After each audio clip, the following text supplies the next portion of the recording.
The restaurant glimmered under a canopy of crystal chandeliers, every table lit with a soft golden glow that was meant to feel romantic, though to her, it felt like a spotlight she didn't ask for. She rolled her wheelchair toward the host stand with practiced grace, keeping her expression neutral, the mask she had worn for years. The young hostess glanced down, offered a polite smile, and led her toward the table near the window. As she maneuvered into place, she forced herself not to think about how many eyes had already followed her path across the marble floor. She hated this, the silent pity, the whispered curiosity, the sense of being watched for something she had never asked for. She adjusted her blazer, smoothed her hair, and checked her phone. 10 minutes past the time. Her best friend had sworn this man was perfect, but she had long since stopped believing in fairy tales. What she hadn't stopped believing in was punctuality. In her world, being late was an insult. She reminded herself that she had agreed to this only because her friend had begged, insisting she needed to get out there again. She hadn't wanted to argue. Still, sitting here now, her patience thinned with every tick of the clock. When the man finally entered, she recognized him instantly, not because he looked like what she expected, but because he didn't.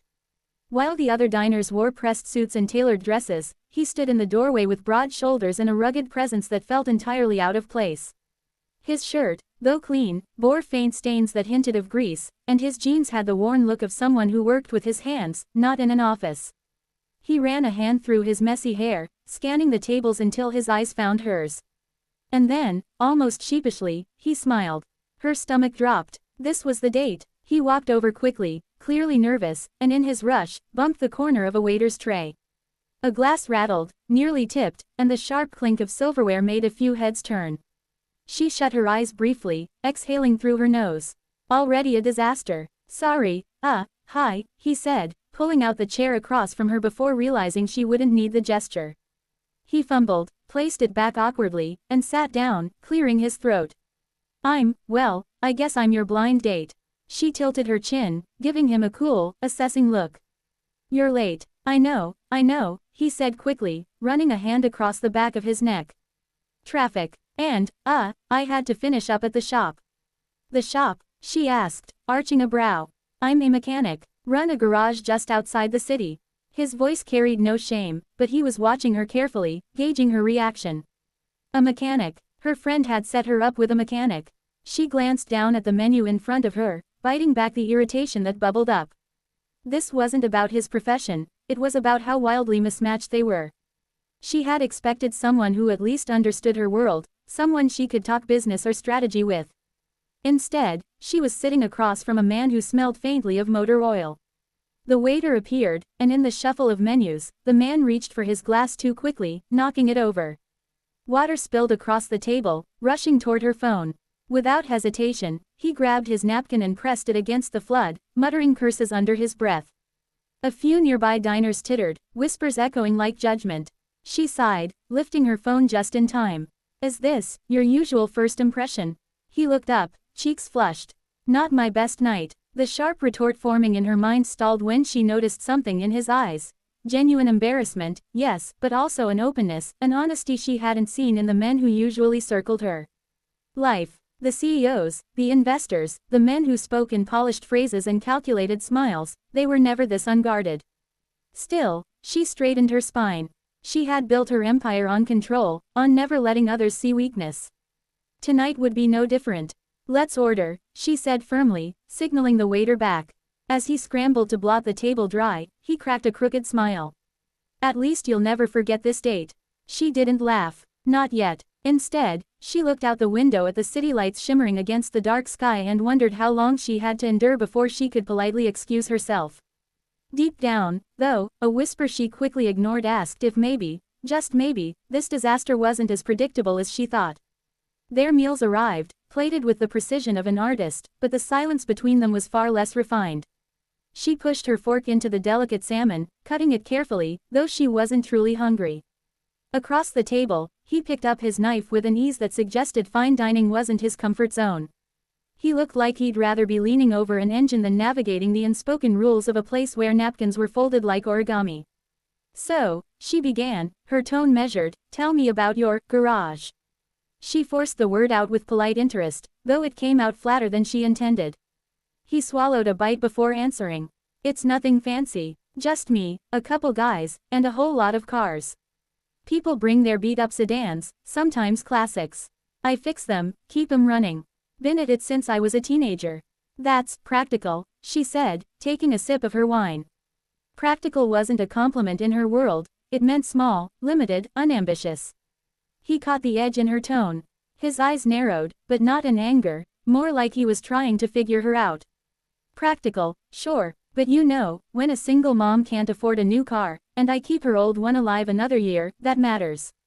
When a guy finally saves enough to buy his dream Mustang, and I help him restore it, that matters too.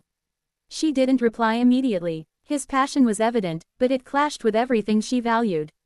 In her circles, success was measured by growth charts, mergers, and international expansion. What he described sounded small, personal. She forced a thin smile. I suppose fulfillment looks different for everyone. The tension thickened. He leaned back, setting down his fork. What about you? You're a CEO, right? That's what your friend said. Yes, she replied crisply. I run a multinational tech firm. We develop software for global markets, including medical innovations. His brows lifted. Impressive. Must be a lot of responsibility. It is, she said. Her voice carried a clipped pride.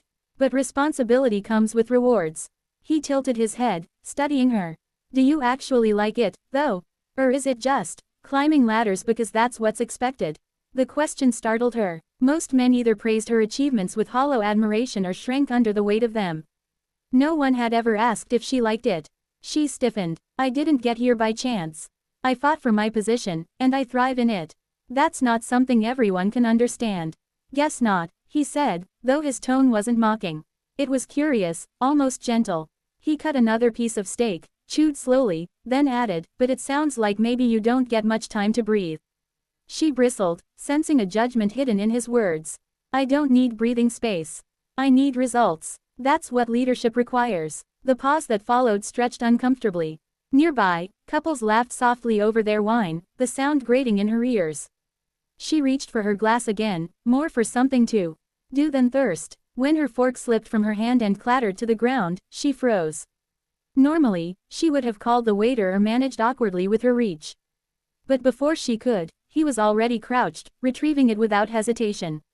He wiped it neatly with his napkin and placed it beside her plate, not making a show of it, not offering pity, just doing it, like it was the most natural thing in the world. Her chest tightened unexpectedly. Others always hesitated, offered apologetic smiles, treated her as fragile. He hadn't even blinked. The waiter arrived moments later, his tone sharp as he scolded, Please be careful, ma'am. These floors are expensive. Her face burned with humiliation. She opened her mouth, but the mechanic beat her to it. Hey, he snapped, his voice low but firm, she didn't throw it on purpose. Show some respect. The waiter faltered, mumbled an apology, and retreated quickly. She stared at him, astonished. It had been years since anyone had spoken up for her so bluntly. Most people either ignored such slights or assumed she was strong enough to shrug them off. She was strong, she had to be, but the sting of small humiliations never faded. And here he was, a man she'd dismissed, shielding her dignity without hesitation. For the first time all evening, her icy composure cracked. You didn't have to do that, she said quietly. Yeah, I did, he replied simply. Nobody talks to you like that. Not while I'm sitting here. She looked at him, really looked at him, past the grease-stained fingernails and awkward manners. There was a steadiness in his gaze, a kind of loyalty that wasn't earned but instinctive. Something she couldn't buy or demand in a boardroom. The silence that followed wasn't quite as heavy as before. She found herself pushing food around her plate, her appetite replaced by something far more unsettling, curiosity. For all his rough edges, this man might not be as simple as she had first assumed. When the meal finally wound down, she exhaled with relief. The evening had been a minefield of awkwardness, clashing worlds, tense silences, and moments that rattled her composure more than she liked. She was ready to leave, to chalk this up as a failed experiment in dating. Her driver was supposed to be waiting outside with her sleek black town car, but when they stepped onto the cool night air, the vehicle wasn't at the curb. Her assistant's message pinged on her phone. Car stalled, waiting for a tow truck. Apologies. Her lips pressed into a thin line. A billionaire's CEO stranded like a common traveler, it was almost laughable. Almost. You okay? he asked, noticing the flicker of frustration on her face. My car isn't here, she said flatly. It's being repaired. He let out a short laugh.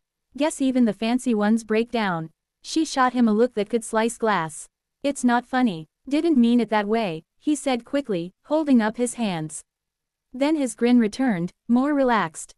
But hey, you've got the best mechanic in the city standing right next to you. Mind if I take a look? Before she could protest, he strode over to where her luxury sedan sat awkwardly at the far end of the lot. She followed reluctantly, her wheels humming across the pavement. By the time she reached him, he already had the hood popped open, sleeves rolled up, and head bent into the maze of polished machinery. This thing's all bells and whistles, he muttered, hands moving with practiced confidence. Looks pretty, but when it hiccups, most drivers just panic. Excuse me, she said sharply. That car is top of the line. I don't think it needs. Her words cut off when he twisted something under the hood and the engine gave a coughing growl, then whirred to life like a beast. Awakening. He slammed the hood shut with a satisfied thump, wiping his hands on a rag pulled from his back pocket. There. Just a loose connector. Easy fix. She blinked, momentarily speechless. Her driver had called for a tow truck. The car had been useless for nearly an hour. And this man, this grease-stained stranger she doubted, had solved it in minutes. You're welcome, he added with a crooked grin. For the first time that evening, she laughed. It came out before she could stop it, a startled, genuine sound that caught her off guard. She clapped a hand over her mouth, embarrassed. What? He asked, feigning innocence. Wasn't that funny? It wasn't, she insisted, but her lips betrayed her, curving into a smile she hadn't felt in years. I just didn't expect the mechanic to know a thing or two about cars. He teased, his eyes sparkling under the parking lot lights. She shook her head, rolling her chair back slightly. You're insufferable, and you're impossible to impress, he shot back, though his tone was playful. The banter surprised her. It wasn't the polished flattery she was used to, it wasn't hollow praise meant to win her favor. It was real, a little rough, unfiltered. And it warmed something inside her that had long been frozen. As they lingered beside the car, she found herself asking, why did you become a mechanic? Surely there were easier options. He leaned against the hood, crossing his arms. My dad was one. He taught me when I was little. After he passed, I kept the garage going. Then Mom got sick, and I had to raise my younger brother and sister. College wasn't an option, but the shop, it kept food on the table. And honestly, I like it. Every car has a story, every fix makes someone's day easier. Feels good to matter like that. She studied him, her sharp CEO instincts softening against the rawness of his story. There was no pretense, no ambition to impress her with money or status. Just quiet resilience. And you? He asked suddenly, his gaze steady. Why do you do what you do? Do you love it, or is it just what everyone expected of you? She faltered. The question again, the one that sliced through her armor. She had built her empire after the accident, fueled by the need to prove she wasn't broken, that she was more than her chair. But love it, that was harder to admit. Her throat tightened, but she managed a careful answer. I do what I must. And I do it well. He nodded, as if he could hear the unsaid truth in her words. He didn't push, didn't pry further. Instead, he said softly, then maybe one day you'll do what makes you happy too. She stared at him, stunned by the simplicity of the idea. Happiness. It wasn't a word in her vocabulary anymore. Yet standing there, with the hum of the fixed engine behind them and his earnest eyes on her, she felt a flicker of it, fragile, unexpected, but real. For the first time since the accident, she wasn't thinking about limitations or image. She was just a woman, standing under the night sky, smiling at a man who saw her as nothing less and nothing more. And the realization terrified her almost as much as it thrilled her. The city lights shimmered in the distance, glowing like jewels scattered against the velvet of night. She sat quietly in her chair, the purr of her newly revived car behind her, while he leaned against the fender as if he belonged there. For a moment, neither spoke. The silence wasn't the awkward kind that had filled their dinner, it was something different, softer, almost fragile. She felt it pressing against her, a quiet she hadn't allowed herself in years. You know, he said at last, tilting his head toward her, I wasn't gonna come tonight.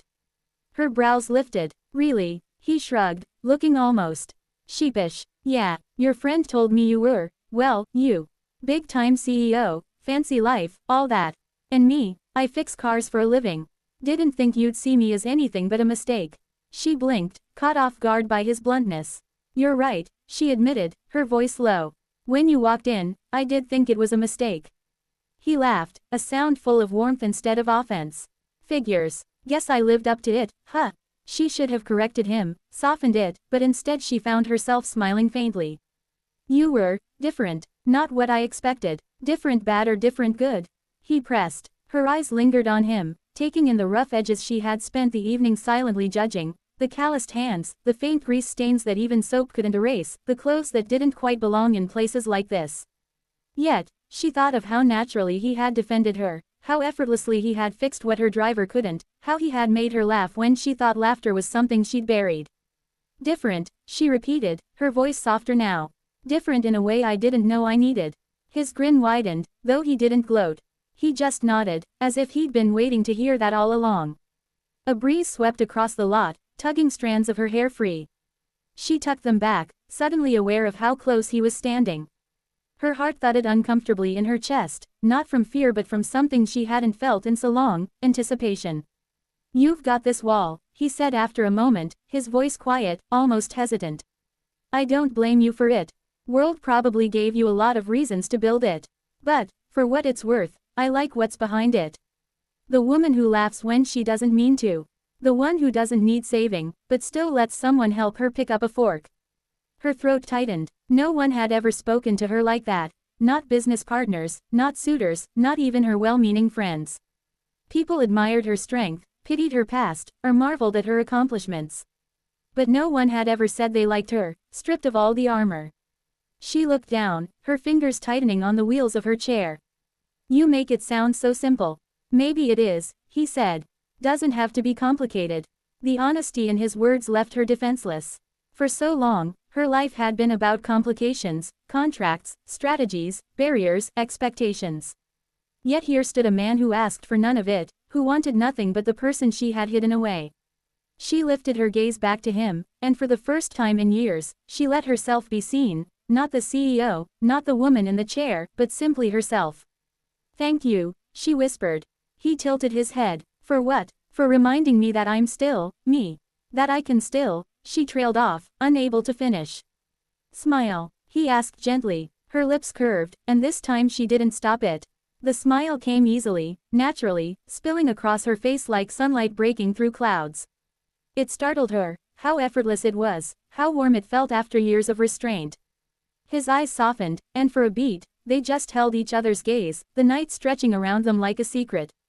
At last, she cleared her throat, regaining a sliver of her composure. I should go. It's late. Yeah, he said, though there was reluctance in his voice. He straightened from the car, moving toward her door.